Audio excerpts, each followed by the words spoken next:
Il est un peu plus de 18 h ce mercredi 4 août 2020. Ces habitants de Beyrouth croient filmer un simple incendie dans le port après une forte déflagration. Quand tout à coup, l'onde de choc a été ressentie à plusieurs dizaines de kilomètres à la ronde. Dans la capitale libanaise dévastée, les blessés hagards tentent de comprendre ce qui vient de se passer. Les images aériennes du port montrent l'étendue des dégâts. Des quartiers entiers sont détruits. Dès le lendemain, les habitants déblaient les décombres. L'entraide se met en place au même rythme que l'aide internationale. Mais la colère monte à mesure qu'on apprend les causes de la catastrophe. Le gouvernement est très vite pointé du doigt pour avoir laissé entreposer dans le port 2750 tonnes de nitrate d'ammonium sans mesure de sécurité. Des curieux qui s'approchent, des témoins sous le choc et la confusion sur cette plage du Texas. Une poignée de baigneurs ramène doucement une femme vers le rivage. Elle vient d'être mordue à la jambe par un requin, vivante mais sérieusement blessée. Une ceinture est amenée pour faire office de garrot, alors qu'à quelques mètres de là à peine, l'animal rôde encore dans les eaux turquoises. Dans le sud des États-Unis, c'est la 15e attaque depuis le début de l'année. Le mois dernier, plusieurs baigneurs avaient déjà été blessés en Floride. Selon les spécialistes, les requins s'en prennent aux humains le plus souvent par erreur, en raison de leur mauvaise vision. Ce ne sont pas vraiment des attaques. Les requins mordent pour savoir ce qu'il y a dans l'eau. Souvent, c'est le vent qui les rapproche de la plage. C'est une morsure pour évaluer la nourriture et quand ils se rendent compte que ce n'est pas du poisson, ils laissent tomber, mais les dégâts sont déjà faits. Les attaques de requins restent rares. L'an dernier, il y en a eu 69 dans le monde, dont environ la moitié aux États-Unis.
Ce garçon a le poids d'un enfant de 3 ans.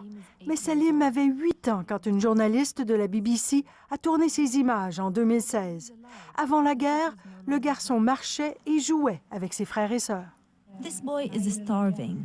Ce garçon est affamé. Je crains que ce soit le début d'une famine, disait la pédiatre yéménite il y a 2 ans. En 2016, 350 000 enfants étaient en état de malnutrition aiguë. Aujourd'hui, ils sont 5 millions, selon l'ONU. Les images terribles qu'on voit aujourd'hui, on les voyait en 2016. Des enfants arrivent dans des états de malnutrition aiguë sévère absolument atroces. Il y a beaucoup de souffrance, donc il y a des enfants qui meurent. Au Yémen, la guerre a fait au moins 10 000 morts depuis 3 ans. La famine aurait fait plus de victimes que les bombes. Un an plus tard, la journaliste de la BBC est retournée dans le village de Salim. Le garçon a été sauvé par l'aide alimentaire distribuée d'urgence dans la région. Mais sa famille manque toujours désespérément de nourriture. Sa mère dit qu'elle ne mange que du pain quand elle peut en trouver. Parfois, le soleil se couche, dit-elle, et je n'ai pris que du thé. Le petit Salim, qui a maintenant 10 ans, gardera des séquelles toute sa vie. Son cerveau a été atteint de façon irrémédiable, et ses jambes aussi. Il ne pourra plus jamais marcher.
C'est en République démocratique du Congo que le virus s'est identifié pour la première fois en 1976. Ebola, du nom de cette rivière du nord du pays. Fièvre brutale, faiblesse intense, douleurs musculaires puis vomissements, diarrhée et hémorragie. Autant de symptômes d'un virus qui deviendra l'un des plus mortels en Afrique.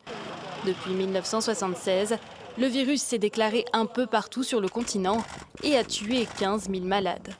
Jusqu'à 90% des personnes infectées n'en réchappent pas. Petit à petit, plusieurs modes de transmission sont mis au jour. Un contact avec des animaux infectés en les dépeçant, cuisant ou en les mangeant. Un contact avec des liquides biologiques de personnes infectées comme le sang, l'urine ou la salive. Et le contact d'une lésion cutanée ou de muqueuse avec de la literie, des gants ou des déchets médicaux souillés. À chaque épidémie, le même scénario. Le virus se répand comme une traînée de poudre et les autorités tentent d'endiguer tant bien que mal sa transmission. Des images impressionnantes à présent d'un accident en Chine. Attention, elles peuvent choquer les personnes sensibles. Ce bus de tourisme avait raté sa sortie sur l'autoroute. Le conducteur a décidé de faire marche arrière.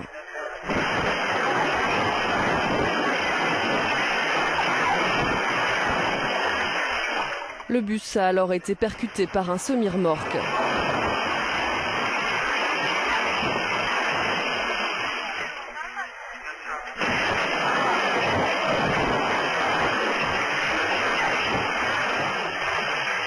Le conducteur du bus ainsi qu'une dizaine de passagers ont été éjectés par les fenêtres. 3 ont été grièvement blessés.